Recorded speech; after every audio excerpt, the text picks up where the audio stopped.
Okay, this is After Egypt in Action, episode 21, and I'm your host, Terry Davis.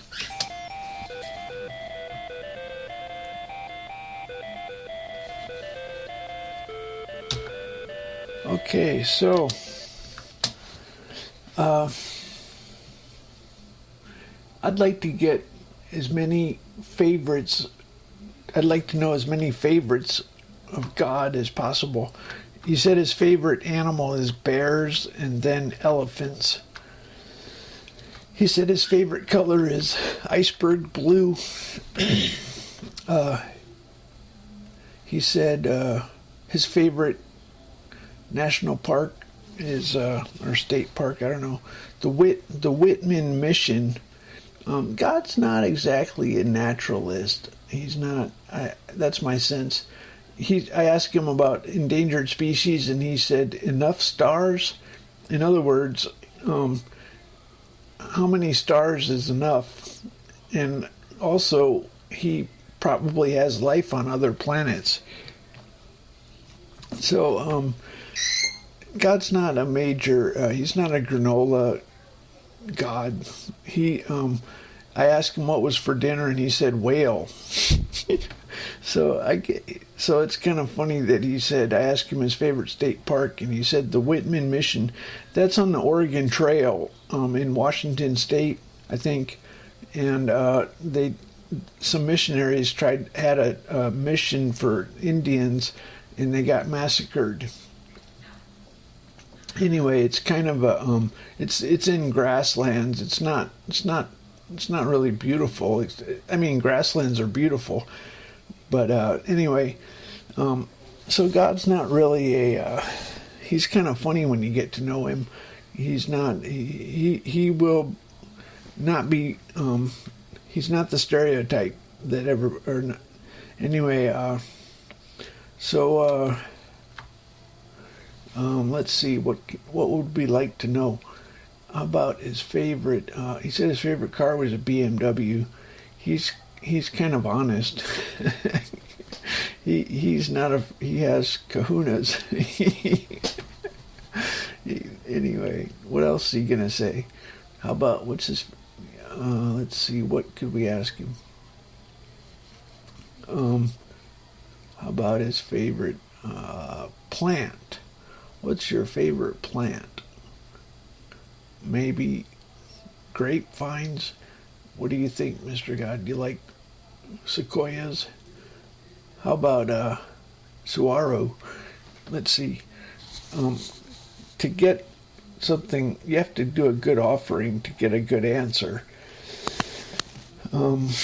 He won't just tell you these little delightful gems. Oh well.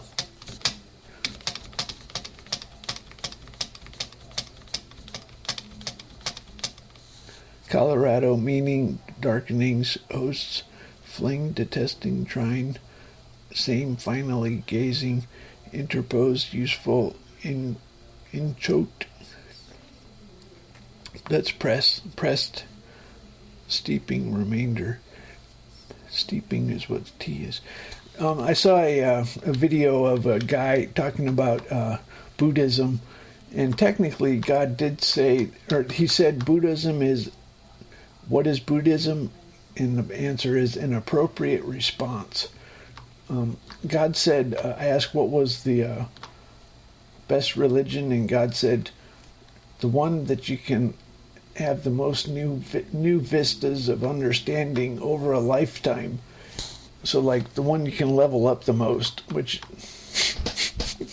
well, obviously if you can go the highest, it's the highest. But it also gets at the Creator.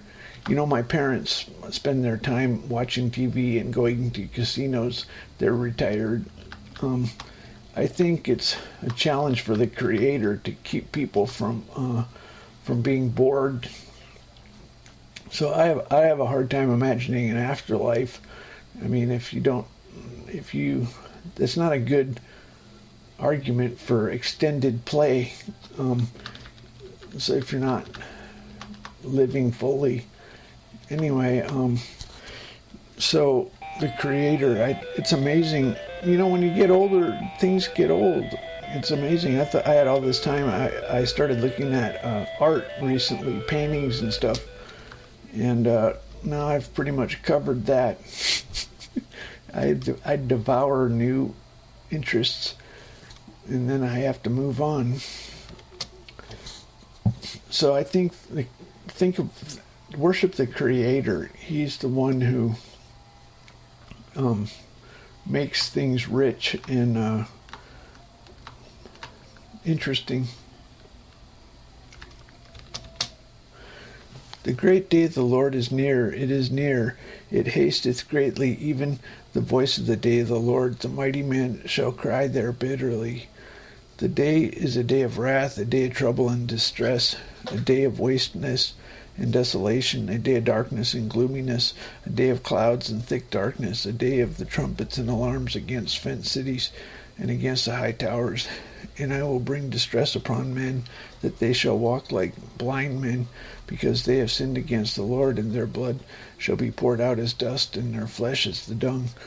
Neither their silver nor gold shall be able to deliver them in the day of the Lord's wrath, but the whole land shall be devoured by the fire of his jealousy. For he hath made even a speedy riddance of all them that dwell in the land. Gather yourselves together, yea, gather together, O nations, not. Now these are not trivially prophetic, but you never know. When I mean trivially, it's not like you just what it says happens. But you never know. It still talks. Anyway, well.